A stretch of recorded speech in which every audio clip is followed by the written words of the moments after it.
Hello, everybody. Welcome to the Grid Talk podcast. We are back after a little bit of a week's lull, but we are officially back now. And as you can see, we have our Wajid alongside us. How are you, Wajid? Good to be back. Yes, apologies. The lull is my fault, unfortunately. Just some work commitments that meant I've been away from the house. So massive apologies to everyone. And changing your phone. And changing my phone. Yes, my phone decided to break halfway through the week. So, but no, we are with the racing. We will be back to more consistent. We have been more consistent. Just we're only entitled to 1 week. Yeah, and it's kids' holiday, so we'll lay off. Anyway, we're going to start with some news, which has literally just broken in Formula One. That Liberty Media has announced it will be selling a £825 million stake in Formula One to fund the purchase of MotoGP. Now, this has just been announced by Autosport, so it's come out in the last sort of 5 minutes. No. It was announced in April, obviously, that Liberty will acquire 86% of the shares of Dorna, who have owned MotoGP since 1992, in a deal valued at £4.2 million. Excuse me. Now a sale of over 10 million shares, priced at $77.50 per share, will give Liberty the revenue required to complete the Dorna deal. So, obviously, as you can see from Wajid's reaction, he has not known about this. I've just literally sprung it on him. Wajid, initial thoughts on that? I mean, obviously, we knew the MotoGP deal was being done, but we didn't think they'd be selling up part of F1 to do so. That means Liberty Media don't have the level of finance that I think everyone believed, or the level of liquidity, shall we say, that everyone believed. What I am interested to see is who the new fourth party will be in Formula One. That's what fascinates me, and I don't know. I don't know. It's definitely not the early step of Liberty Media leaving for F1 for anyone thinking anything like that, because, excuse me, the way the sport's growing and the revenue it generates, Liberty Media aren't letting their grubby paws off F1 anytime soon. But it's as a banking finance guy, it's really interesting that they don't have the liquidity strength that I thought they initially did when the initial MotoGP deal came out, and they were gonna essentially merge, well, not merge, but own the two premier classes of 2 wheels and 4 wheels. And I guess that's not the case. I'm shocked. The more I think about it, the more shocking it is that they're not as liquid free as I initially thought when it comes to cash. But best part of £1 billion to sell is not. It's not a small amount of money, therefore. Well, I do notice it doesn't actually state at any point. Sorry if you just heard a noise in the background. It's literally me clicking through an advert starting to play, because it's breaking news right this moment. So just having a look through, it doesn't state how much of F1 that is. That's the interesting point. It doesn't turn around and say, right, there's 10 million shares going at $77. So what we're looking, 77 million? No, 770 million. Well, so 770 million pounds, basically. So Formula One is valued at around $18 to $20 billion. The actual product, itself. So it's about a 20th of. Which it's about 5%. It's about 5% they're selling. So it's not a huge amount in terms of they won't control the thing and whatever. It's going to be one of them. Alpine, we're bringing in all these sports stars to help fund the team kind of thing. They're not going to have anything to do with it. They're just going to be able to say, we own part of Formula One. So if you want to donate $77 to the channel, we will go out there and buy a share. And yeah, why not? We can. If you we want, can own. if you want to donate, if you want to be part of the team that donate $1 billion to the Motorsport Magpie team, we'll happily represent you as partial owners of F1. It's a shock. It definitely is a shock. It's because we thought obviously Liberty Media are such a big company. We thought obviously that they'd be able to cover this kind of thing. It also raises a few questions because there's always been this: you can't own F1 and you can't own MotoGP. So while Wajid has said, is this Liberty Media not going anywhere? Is this the start of it? They've done what they wanted to do. They've produced huge amounts of money for Formula One. They can't, the cloud, the bubble has kind of burst now. And people are starting, for example, a lot of people are now not watching Netflix and Drive to Survive because they can see how faked up it is. And they got told not to fake it up so much this time. Is this where the bubbles burst into Liberty Media and they've realised we can't just pull the wool over these guys' eyes and make loads of money? It's going, this has been a sport we've got to dedicate to. Well, the thing is, so the race wrote an article in April the 1st, so what, around 4 months ago, and what they're saying is the competition, the European Competition Commission, which is it's essentially the governing body of Europe that tells you can own this, you can own this, you can own this, you can. So one individual person doesn't effectively control the market. Liberty Media seem very, very confident that everything is going to be signed off by the European Commission because they're buying MotoGP and not buying Dorna. That's their sort of side of things. Their loophole side of things. It depends on how the European Commission sort of look at things, really. If they say, you're not owning both, then Liberty Media have a decision to make whether they're going to sell F1 to buy into MotoGP, which I don't think they'll do. Or obviously, do they pull out of the MotoGP deal and potentially lose money? So it could be either way, it could be very, very expensive for Liberty Media regardless. Excuse me. Let's see what happens, because they seem very, very confident that the European Commission are going to say, yeah, it's not a problem, stuff like that. I am not as confident.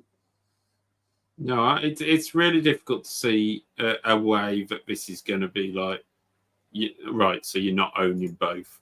But we'll see. Anyway, if you would like to buy part of Formula One, $77, there you go. If you've got a spare $77, you can own a share in Formula One. Sorry, I just want to add, just to add to the point. People wonder, why would the European Commission get involved? Because one's motorbikes, one's Formula One. What crossover they have? The crossover they have is the deals they can agree on racetracks, because a lot of Formula One tracks race on a lot of MotoGP tracks, and a lot of MotoGP tracks race on a lot of Formula One tracks, like Kota, now like Qatar. They used to race in Silverstone. I don't Yeah, know. still Silverstone. Yeah. Right. So Silverstone. Where's the other one? There's one that slipped in my Barcelona. Yeah. So the reason the commissioner get involved is effectively because Liberty Media could fix a price for both MotoGP and Formula One, which is effectively controlling, which is effectively their way of saying we control the market. Yeah. And if you have both premier classes, in the perceived premier classes of both sports, then it also affects potentially WEC, Formula 2, the Formula the other junior Formula Series, the World Superbikes and stuff like that. So that's why the European Commission would get involved. Yeah. The boring details of it all. So apologies. Yeah. We'll see what happens with this, but I don't think it's the best move for MotoGP. I think MotoGP are now at a point of struggling more because of the aerodynamics of the bikes and the change of the bikes in a couple of years, and then they'll become exciting again because people have just said the Austrian Grand Prix was boring. Other news during the break, we had Piastri admitting that he's been driving with a broken rib. It's amazing how that comes out just after you've had your first victory. He claims that it's a poorly fitted F1 seat, which it seems kind of hard to believe considering they're molded to you. But hey, if Juan Montoya can slip on a tennis ball, a poorly fitted seat at McLaren wouldn't be a surprise.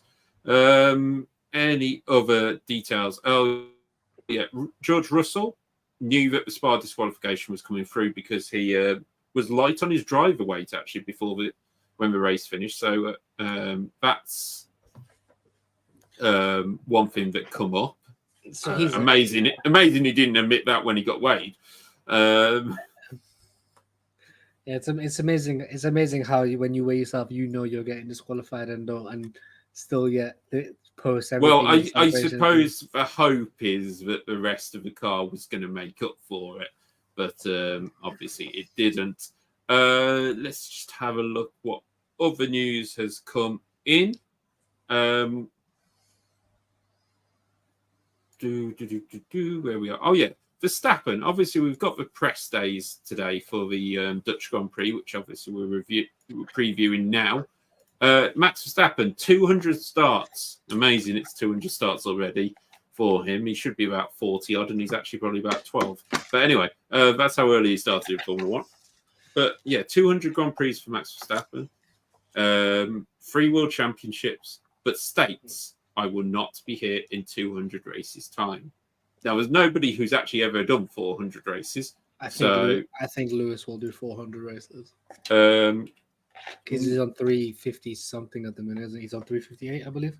Let me just double check. Using what Ronald sent me, it should be able to help me. Thank you, Ronald, for that. The stats page of Formula 1 records. So number of starts. I want to say 346. 346, is it? Yeah. So how many? Rubens. Oh no, Kimi. Sorry. So in race number 14 of 24, he gets to 356. Yeah, 224 race calendars. He could potentially retire at 400 races. Yeah. So actually, Fernando Alonso is currently top with 391 starts out of 394 entries. Things like Indianapolis 2005 not helping that. So he will make 400 if he makes the end of the season. Kimi obviously retired. Lewis is 54 off that, so he will just do next season and catch that up quite easily, considering how big the calendar will be getting. And the next person is Sergio Perez, who probably won't make 300, to be fair. He's on 271. So Max Verstappen making 400, it's putting a sensationalist side, isn't it, really? He started so young, we can't expect him to stay around for that long. He was 17 years and 166 days when he first entered a race. It's going to be difficult to see him going past that anyway, isn't it? It is, but he still has, even if he raced another 100, 150, he still has the chance to finish as statistically the most successful Formula 1 driver we've ever seen. Which, when you think about Lewis's numbers, is crazy to think. I think people don't realize the extent of what Max has achieved. So young, even with his 200 races, like the man is literally winning 1 in every 4. Yeah, he's got a 30% win ratio. Sorry, 1 in every 3. It's 3 Yeah. in every 10. Sorry. Lewis is 30.35. Max is 30.65. Hard to judge because obviously Lewis jumped into a championship winning car. Max had his couple of seasons at Toro Rosso. But this is the amazing stat I always look at. Like Max says he's amazing, but he's 44 races, ironically, 44 off Lewis Hamilton. But can you just fathom that? In every 10 races, 6 wins will either be Lewis Hamilton or Max Verstappen. Yeah. Do you know how mental of a stat that is? Yeah. Well, I mean, it could be worse. I mean, let's put it this way. Apart from these two, Michael was 29.74. Obviously, had his dominance between 2000 and 2004. But then he was always winning races as well. If you look at the top 10 in percentage, it's Fangio, Ascari, Clark, Verstappen, Hamilton, Schumacher, Stewart, Prost, Senna, Moss. So only one of them is not even a world champion. And secondly, which shows how well Sterling Moss drove, but secondly, you look at that and you go, any of them arguably could be the best driver in Formula One ever. Yeah. So wins do mean something, even if I've been told sometimes it's not always the winning that takes. When they say winning is not always what it counts, yes, it does. And what, from that list, who are the sort of 5 greats of the era that they always talk about? Fangio, Senna, Schumacher, Hamilton, Verstappen. Yeah. Those are the 5 names that are always mentioned above everyone else. But all 5 of them have, best part of 30% win percent ratio in their as drivers, or at least 3 world titles. The minimum in that is 3 world titles. Obviously, his untimely death, that could have been more as well. So yeah, wins do. I don't know who says. Only 2 for Ascari, wasn't it? No, I said Fangio. Oh yeah, Fangio. In that top 10, there's Moss who didn't take any. Ascari took 2. Everybody else took 3. Oh no, sorry. My list was the 5 names that I always mentioned here. Yeah. So I don't understand people say winning doesn't mean anything. Okay, yeah, it's nice Keke Rosberg won a world title without winning a race, but does anyone ever put Keke Rosberg as an all-time driver? No. I will throw out there that actually we've got, in terms of those drivers in there, Jim Clark, people like that had to go and do Indianapolis to keep up that record as well, which was, it's a skill in itself. But anyway, I think... there is one more piece of news. Go on. Pete Boddington officially won't be moving to Ferrari. He has taken the head of engineering role. Head of engineering at Mercedes, yeah. At Mercedes. So effectively, this will be the last season of arguably the greatest combination of engineer and driver Formula One has ever seen. And I think, I don't know how you feel, so I'll put the question to you first. Is it surprising for you that he's not going, or did you see this sort of move coming for Pete?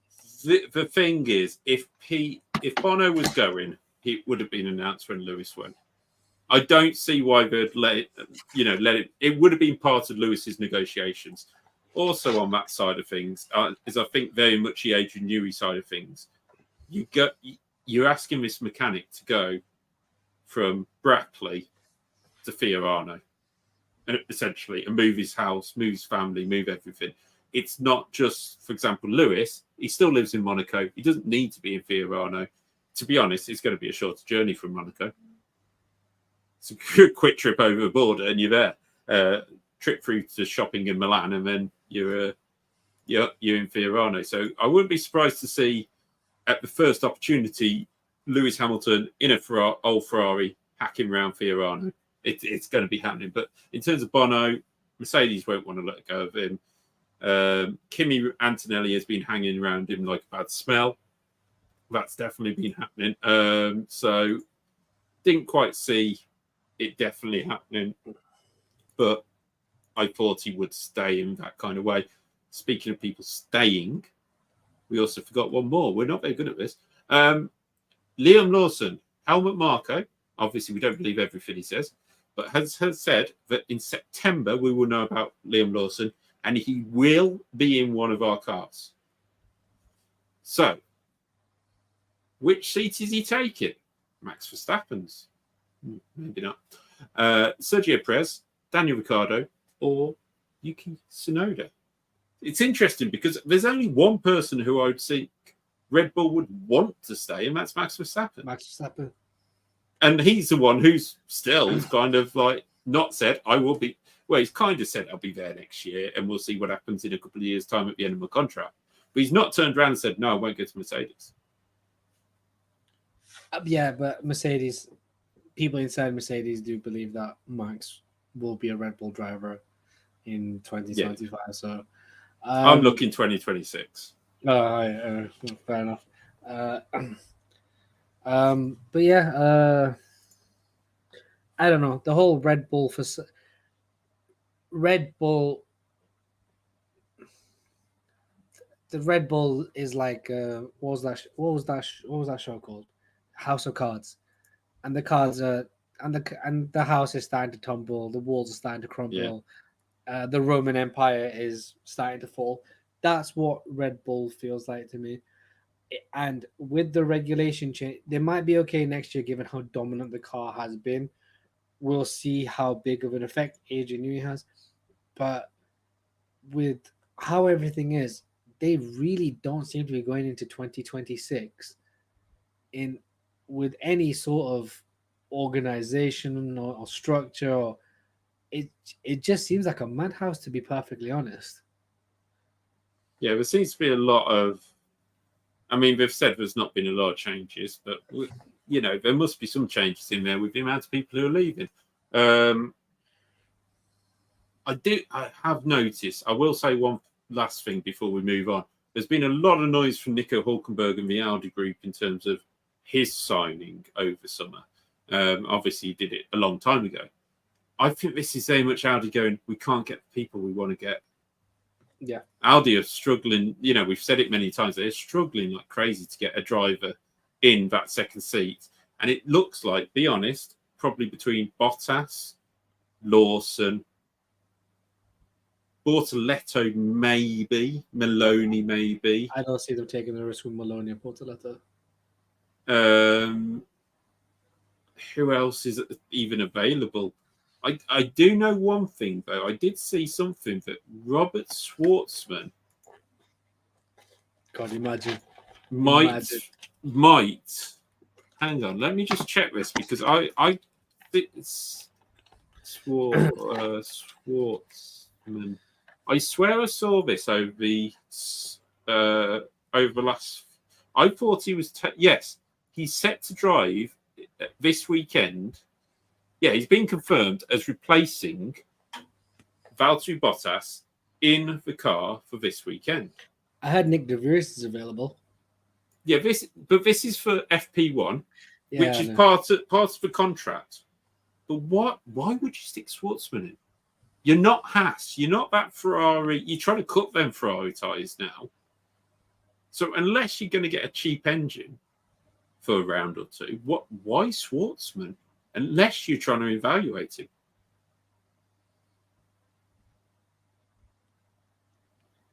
Can't answer that.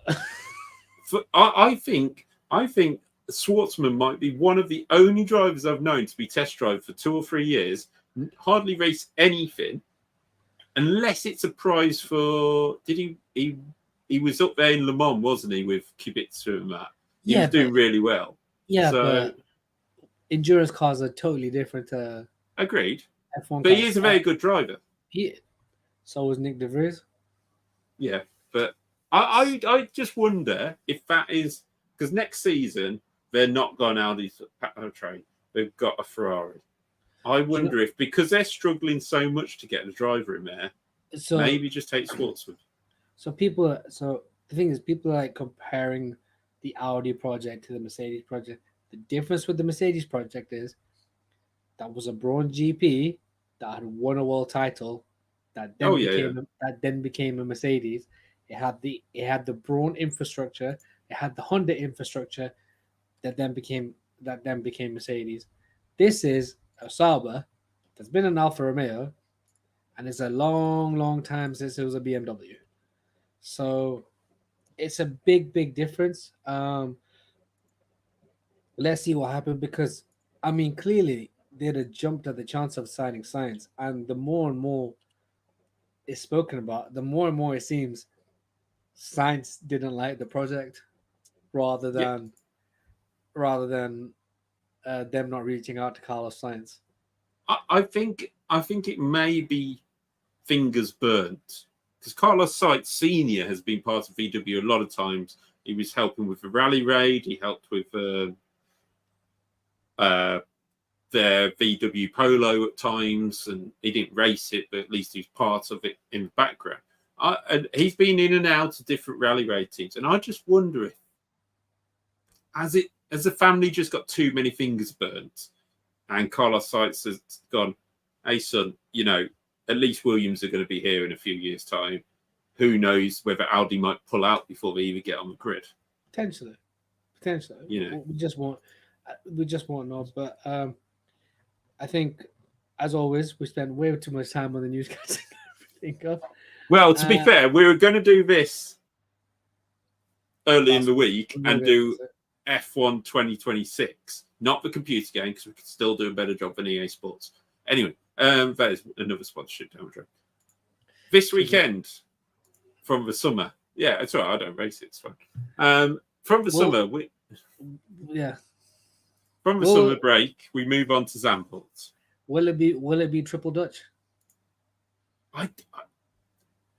I find it hard, because if we look at the, first of all, for those who don't know, Zandvoort, very, almost historic circuit on the calendar. I know it hasn't been on that many times, but it has been about, and it's hosted, it's got famous names like Tarzan and Ari Ludwig at the end, and whatever they want to call it. It's used a hell of a lot. But it's not always been on the F1 calendar. So it's the Max Verstappen Grand Prix. Let's just call it as it is. Well, they obviously went back there because of a mix of Max Verstappen's popularity, which is fine, because when Vettel was champion, you always had Germany on there. Of course, you're going to take advantage of that. It's like us going to India and signing Karen Chandok. It's part of 2 in 1 almost. But at least that's a decent racetrack. Yeah, but Zandvoort's not a terrible racetrack. Oh, but give me the Buddha circuit over Zandvoort. Agreed. But I think it's a bit like Monaco. If you had smaller, lighter, more nimble cars, again, you'd get a better race. But we don't. It is near the North Sea, so we do get a mix of conditions. This weekend, we have been forecast. Rain will start tomorrow, but we will have a dry but cold race. That's what we've said. 19 degrees. I'm British. It's not cold. That's summer. That's summer. But anyway, it returned in 2021. We haven't had a new lap record there since 2021. We've got things like the new banked corners and that. 4.2 kilometre circuit, 2.6 miles, 14 turns, and the race lap record is L1 11.097 by Lewis Hamilton. That one stings. I bet you that one stings. But anyway, moving on. This weekend, Sergio Perez is still in Red Bull. Somehow. Bottas is going to have this FP1 out. I assume a couple of other people may do, because we are getting to that time of year again where nobody's put these junior drivers into the cars and they've gone, oh God, we've got 10 rounds left. Luckily, we've only got to do 2 each. So I guess Abu Dhabi will be full of FP1 rookies. Unless there's a championship on the line. which we'll get into in a minute. Which there will be, but there will be. Okay. So we go off previous races. Example, Max has won it, but not. Would we say it's a canter? That's a difficult one. I would say. I'd say 2 of his 3 have been very lucky. Yeah, I would say the one in 2021, he got to the front, he controlled the race, and given the size of the cars, you couldn't overtake. Lewis is always there, but Max seemed in control. Yeah. There was I want to say the safety car one. The safety car one. Where Mercedes were 1-2. Yeah. Where to me, I don't think Max. Even if Max pad was on the right tires, I don't think Max was overtaking all those cars to win the race. I really think Lewis was going to win, or Mercedes was going to win that race, and then Mercedes allowed George Russell to come in. I like the decision making by Mercedes that day was just flabbergasting. There's that one, and then the other one, I can't remember the other one. But that was last season we had it basically rained like a couple of laps in. I think it was like lap 2 or something, and we had people flying off the track, and then we had heavy rain. So it was suspended at one point, I think it was. Yeah. Oh, it's suspended about 8 laps from the end because of Joe. But basically, Max won it, Alonso second, Pierre Gasly got his first race podium for Alpine, Perez was 4th, Sainz 5th. So Gasly came from 12th to 3rd, Lewis came 13th to 6th, Lando, McLaren was for some reason off the pace even though he started near the front. Yeah, so I'd say he's had that hometown luck. Yes, he's always been quick in Zandvoort. I'm not even denying Max is quick wherever. But for me, there always feels like there's an element of luck with Max's. There has been a slight element of luck with Max's last 2 wins. Yeah, I would agree with that. Obviously, we're not expecting to see an Aston Martin and Alpine on the podium this weekend. Well, we'll find out in our predictions very, very shortly. But I don't see that. You never know. You do. You never know. So F1 2024 so far, we've got the Dutch Grand Prix coming up. 10 races. There is 10 races left in the season. This is, I believe, race 15. I'm going to throw. We'll do the predictions first, and then we'll move on to the other point which we're going to make in this video. So first up, we'll go for our predictions for the qualifying of the Dutch Grand Prix. Now, obviously, we've seen McLaren very quick in qualifying recently, but Verstappen still scored a huge amount of points over the last few races. He still scored the most amount of points. Yeah. Lewis is back on a bit of form, 3 podiums and 2 wins in the last 3 races. Off you go. Go on, man. What's your qualifying top 5? I'm going the same as I did in Belgium. Going Lewis 5th. I'm going Piastri 4th. Going Leclerc 3rd. I'm going Verstappen 2nd. Going Norris 1st. Okay. In qualifying, that is, yeah? Yeah, that's so in my qualifying, because it's Holland and it's so important, even with the sand coming in, there's a bit of a forecast of mixed conditions on Saturday. So I'm going to go for 5th place will be George Russell. Yep. In 4th, we will have Charles Leclerc. In 2nd, we will have Oscar Piastri. In 3rd, we'll have Oscar Piastri. 2nd, we'll have Lando Norris. And in 1st will be Max Verstappen. Sorry to be boring, guys. I just think the home crowd will carry him to that. It's a 1-lap shootout, isn't it, in qualifying? So I think over one lap, the Red Bull is still there to be one of the quickest cars. Does So that there's qualify? predictions. Yeah, we're not too far away from each other. Yeah. I mean, the only thing you and I have done is I've gone Lewis as the quicker Merc, and you've gone Russell as the quicker Merc. I've just realised I haven't put Lewis in there yet. Anyway, I won't change it now. I'll stick by my guns, stick by my feelings. So race predictions. I'll throw mine out there first, Okay, go for it. just to be fair for you. I think we're going to have a victory No, go for- fifth. Go fifth. for fifth first. Okay, in fifth place will be George Russell. In fourth place will be Oscar Piastri. In third place will be Max Verstappen. In second place will be Lewis Hamilton.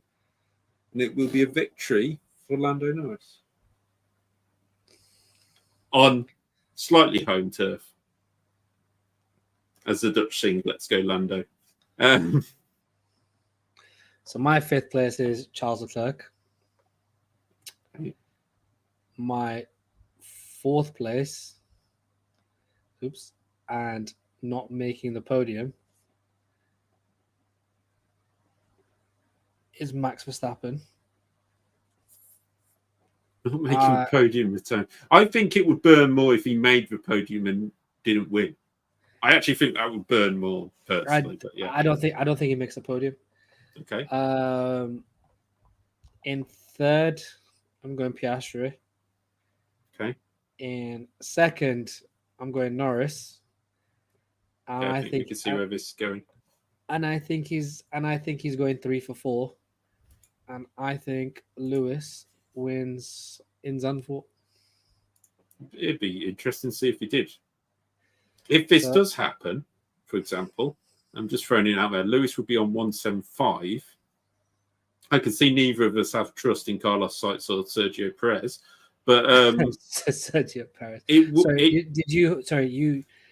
had I had Russell, then Piastri, yeah, Verstappen, Norris, Verstappen, Hamilton, Norris.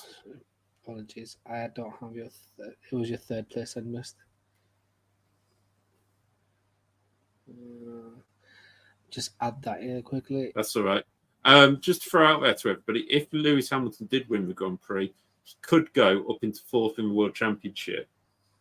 And yeah, be only let's say for example, Max Verstappen retires, we'd only be about 102 points off Max. So, which leads us into the final point of our preview. For those of football referencing, you will know where the sort of saying comes from. So with football, this is about the time Arsenal bottle it. Second half of the season, someone's going on a title charge. Yeah. So, Mr. Magpie, I'm going to leave the floor to you because I've said the constructors is a fight, but you. When did I write this off? Miami, I want to say. You wrote it off around Miami. Yeah, I've said since Miami, the Drivers' World title is over. And the fact that Max has been second, potentially third fastest car at some races and still managed to extend his lead speaks volumes not only to McLaren, but also that Max is looking at 4 straight. But Mr. Magpie, the floor is yours. Yeah, I still believe we fully have a championship on the charge. I'm just having a look at it now. We've got, if I press the right button, I almost left the studio then. That would be one way to hand it across to myself. Obviously, this weekend, Netherlands kind of expect a good result from Max. You know, I am not worried that if Max goes and wins this Grand Prix, the season's over because we've got so many races to go. Italy, I don't see Red Bull being quick. They're not generally very quick around Monza. McLaren have won there previously very recently. I can see Ferrari pulling out all the stops for Monza. Azerbaijan. We still have Azerbaijan to come. Checo is going to show up in Azerbaijan. That is Checo's Grand Prix. He might do, but that's also a Grand Prix disappeared in 2 years ago. Singapore, Red Bull do seem to have the Mercedes struggles there, so we'll see. Then there's Kota. USA, Kota. Yeah, Louis.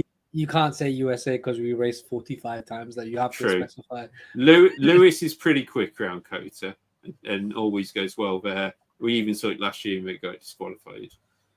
Mexico. That's Max's. That is kind of Max's. Max has always been good in Mexico. Yeah. Sao Paulo. Yes, Max has been quick, but depends on the weather. Sao Paulo can be very. Also, it also depends on what mood Lewis Hamilton's in. Yeah. Las Paulo. For me, Sao Paulo is Lewis's sort of second home. Yeah. Las Vegas, again, it's hard to judge. We only had one race last year, and actually it was pretty close at the time. You know, Charles was well and truly in that fight with the two leaders, so it's hard to judge. Qatar should be a Red Bull track, but now it's not the quickest. McLaren really quick around there last year. And of course, Abu Dhabi, you know, nobody likes to go quick around there for whatever reason. So I think there's a championship challenge on. Who do I think the championship challenge will be from? Obviously, Max is up there. Obviously, Lando is close. Charles is clinging on in there, but I just can't see the pace coming out of that car to do it. Oscar on very good form. He's had first and second in the last two races. Probably, arguably, could have won in Belgium as well. I'm sorry, mate. I'm just going to cut the chase. Do you believe it's going to be a 3-horse fight between Max Verstappen, Lando Norris, Lewis Hamilton?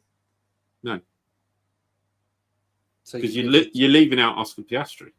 I don't think Oscar's in this fight. And for me, at this time of recording, Lewis is more a spoiler than a championship hope. Because he's 127 behind. So if you ask me in 3 races' time, is Lewis a championship hope? Yeah, I can try and discuss it then. But right now, on the form he is in and the results he's getting, yes, he is. Hands down, he's in a championship fight. But it's 127 points against a very consistent Max Verstappen. You're going to need retirements. So to counter that, you're saying you're putting Oscar's name in there. There's only 17 points between Lewis and Oscar. Agreed. But if let's say Oscar's on great form as well, Lewis is on great form, Lando's a little bit off form, I would say, but the summer break might have helped. And you got Max, who's on just a consistent run. I find it hard to rule out Oscar Piastri right now if I'm going to allow Lewis into the championship fight. There's no doubt about it. Lewis is that one who nobody's going to notice him in a championship fight until you get to Kota, Mexico, Sao Paulo. He's going to be like, all of a sudden he might win in Sao Paulo and everybody goes, oh, hang on, he's a bit close. You know, it'll be that kind of thing with Lewis. At this moment in time, he's a spoiler. He can get in between the McLarens and Red Bull. He can take points away from Max, which will allow the McLarens to close in. I don't see him winning races, the McLarens and Max being further enough away over the next 3 or 4 races to go, right, you're 50 points behind with 5 races to go. I don't see that. He doesn't need them. He doesn't. I don't know why I'm arguing about Lewis Hamilton in the title fight. I believe the title fight's over, but I'm just playing devil's advocate. Yeah. Lewis doesn't need the gap between the McLarens. He can chip away at the McLarens by 8 to 10 points a race. What he needs is Max to consistently be 3rd, 4th, 5th. That is more feasible But for me, with the McLarens, is they're so consistent, so quick at the moment that they can win races. I'm not going to say they will, but we've seen mistakes from them in terms of their strategy, in terms of how they play their teams. Maybe we'll get to a 1987 position where second in the championship goes to Lewis Hamilton because the two McLarens have been fighting each other so hard. We don't know what they've discussed over the summer. Okay. But in terms of Lando and Oscar, they are in the hunt, I think. I think Lewis, to be able to clearly beat and not have the risk of McLaren's beating him in a race, because he's not going to go off and dominate. Lewis has not got the car to go and win races by 30 seconds like Max was doing early in the season. He needs not that pressure behind a McLaren. So he almost needs it to be Russell, Sainz, Leclerc, just in behind him, to keep that gap to be realistic. If not, as I say, you get to Las Vegas, Qatar, Sao Paulo, and all of a sudden you might go, oh, Lewis is in the fight, but he will creep up there slowly. That's why I don't think he's in the fight now. Okay, so my sort of final question on the point. My final question. Abu Dhabi, end of Abu Dhabi, who's your top three in the driver standings and in what order, as we stand at this moment?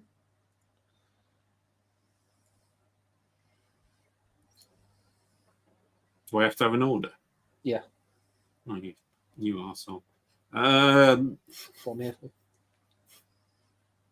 Right now, with the form that everybody's showing, etc., and where people possibly should finish, I think you're looking Max. This is in first, second, third. You're looking Max as world champion. You're looking Lando in second, and you're looking Oscar Piastri in third.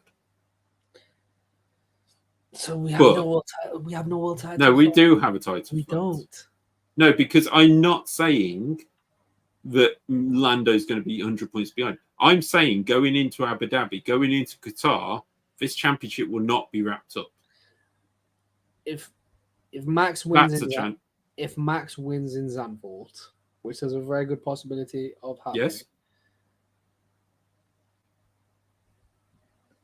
The whole thing of Lando only has to finish second in every race. I think that's already out of the window. That's completely thrown out of the window. Agreed.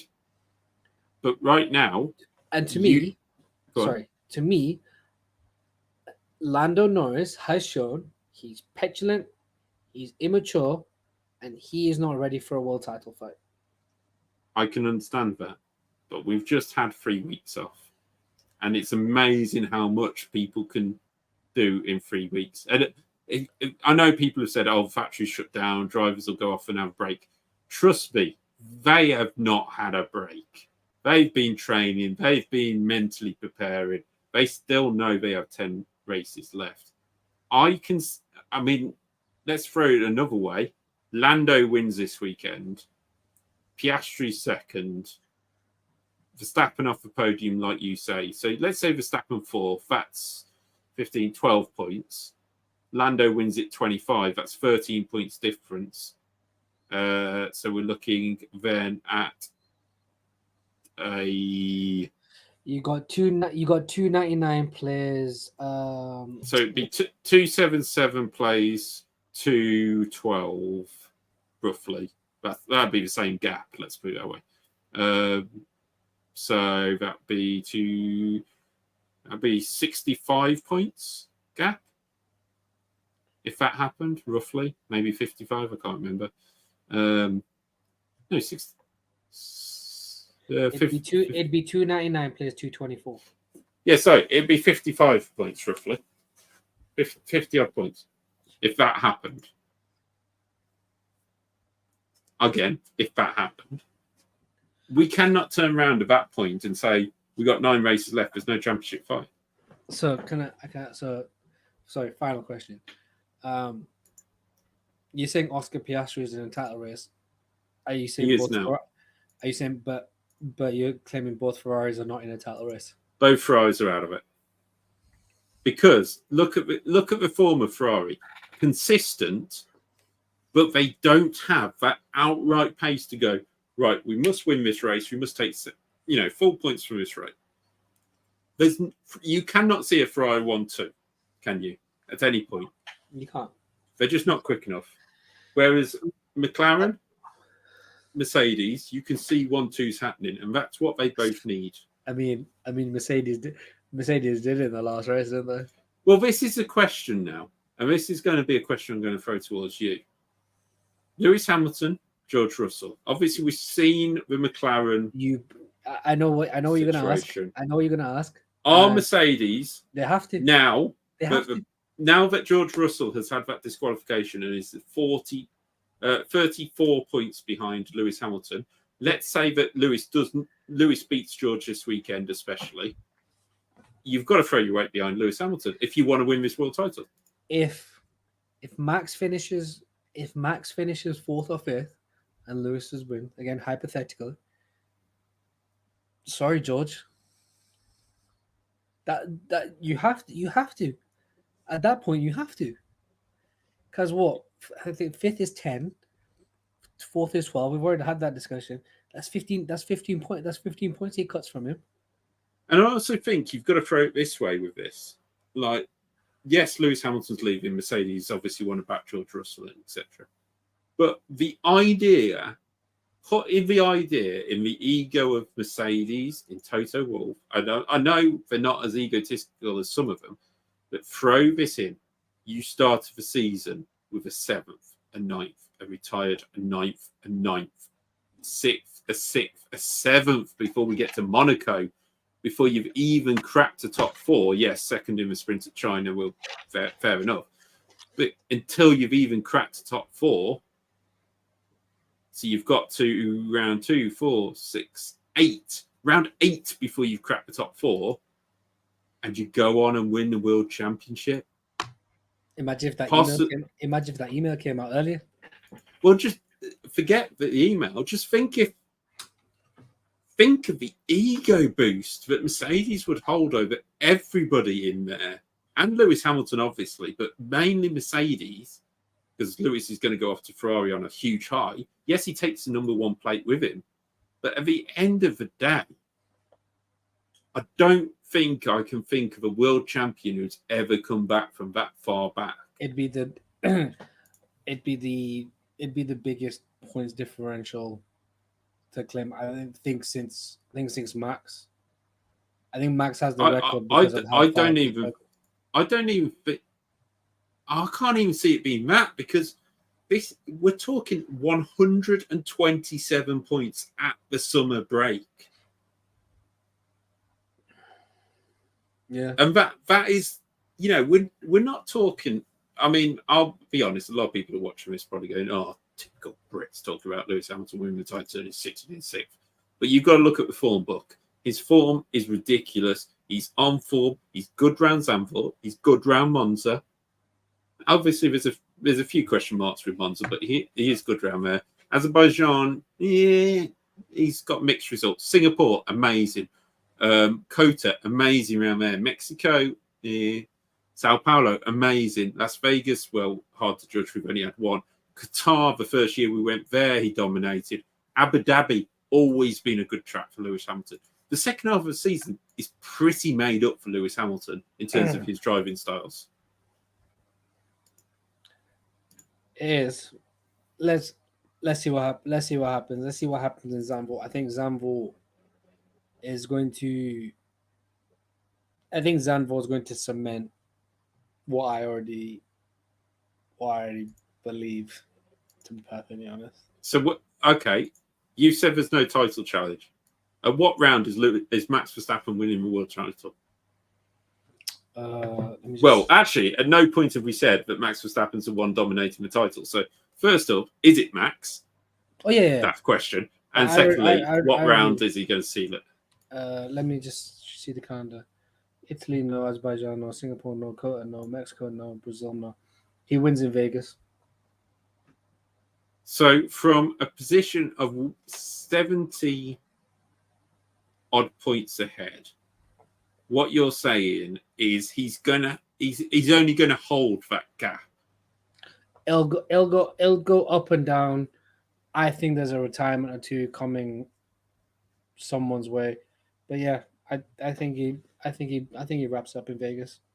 Yeah, so you're thinking it's a championship fight, but not in terms of people closing the gap. It will just be it'll be fights each race, but it's not going to be enough to close the gap. Okay. I think the gap that these guys give the Red Bull at the start of the at the start of the window at the start of the season is too big. Constructors is different because you rely on Checo, and Checo is dog water. So the constructors, I believe that's either that's going to be McLaren or Ferrari. To be perfectly honest, I think Red Bull finished third in the constructors. To be perfectly honest, but the drivers is Max is the same ilk as Seb, as Lewis, as Michael, as Fernando, which is even when you don't expect the man to pull out a result, he's still there or thereabouts with a fourth. I think he's better. To be honest, I think he's arguably the best. When you don't expect the man to pull a result, when he should not be pulling results, he's there with a second. He's there with a fourth. He's there with a fifth. He nearly won in Silverstone when the car was nowhere. People forget about Russia in 2021, where he had the grid penalty. Yes, it rained, but he went onto the Inters early enough. He finished second. Yeah, when Lewis started at the back in Turkey, Lewis could only get to fifth. That helped with the World Championship. That helped with the World Championship as well. Max is elite at getting results when he should not be getting results. Okay. And that's the difference. If you are watching this, which we hope you are, that's the whole point of us recording it, please use the comment section below. Let us know what you think. Have we got a title challenge? Who's in the title challenge? And what you think the result will be this weekend. If you do post the Dutch Grand Prix result after the Dutch Grand Prix, thinking you're clever, I've seen people do it. I've seen people do it as well. We do know we're not stupid, but it's going to be interesting to see. I say we've got Dutch Grand Prix, we've got Italy, Monza, great Grand Prix always is, and Azerbaijan coming up. So 3. Well, Dutch Grand Prix is a bit random. We do get random results around there, safety cars and stuff. Italy normally we do get overtakes, so it could be anything. And Azerbaijan, we do get random results there as well. I mean, Italy, we've had Ricciardo's win and we've had Gasly's win as well. Anything could happen in the next 3 races, or as Stingray would say, anything could happen in the next half hour. We're going to be in a position where we might have a championship. Do you believe me? Championship result, or Wajid? No championship. We'll find out. But to move on, I think that's it for our preview to the Dutch Grand Prix. Hopefully, everybody will enjoy watching it. It is on obviously on Sky and things like that. Just to run you through, we technically have 2 days, 20 hours, 48 minutes, and 18 seconds, 17 seconds, 6. I'm not going to do this. 15 seconds to go till the Dutch Grand Prix. Here's all your timings you need to know.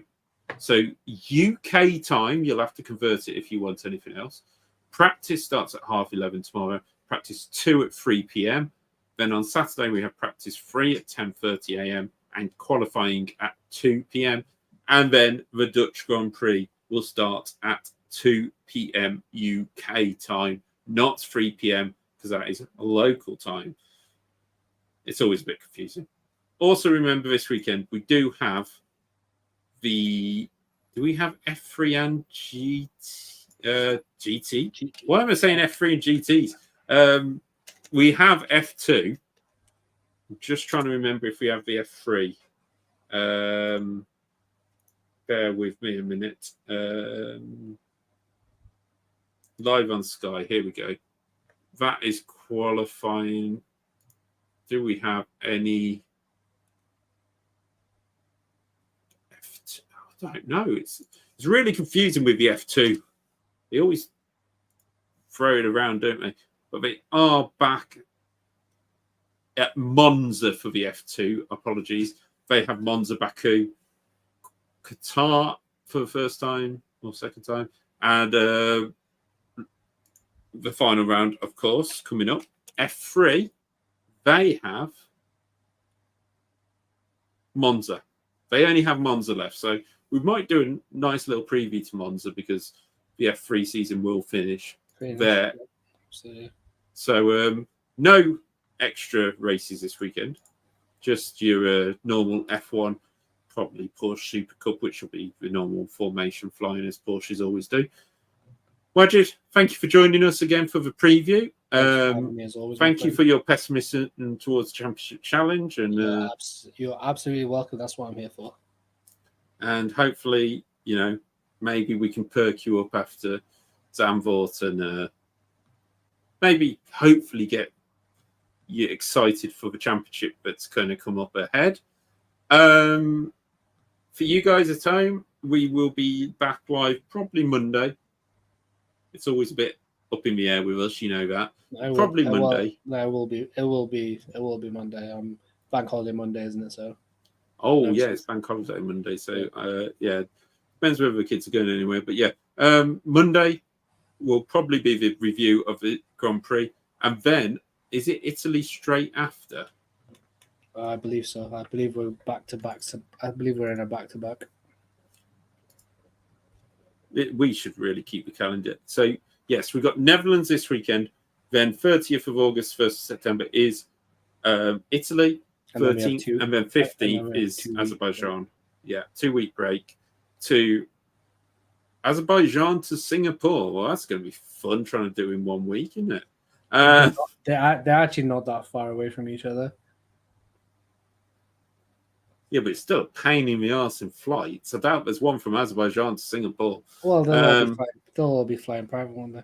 And then for some reason, we have a month between Singapore. We have a second summer break. Yeah, they just make it make sense. But then it's USA, Mexico, Brazil, USA, as we always seem to do. And then they're back to the Arabs. Then back to the Arabs in Qatar and Abu Dhabi. And then we go, oh, look, the season's over. We'll start again in Melbourne in 1 week's time.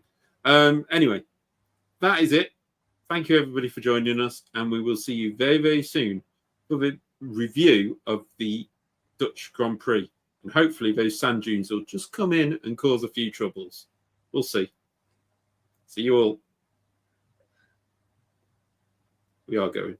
Where's the button? There we are. Got it. Bye, everybody.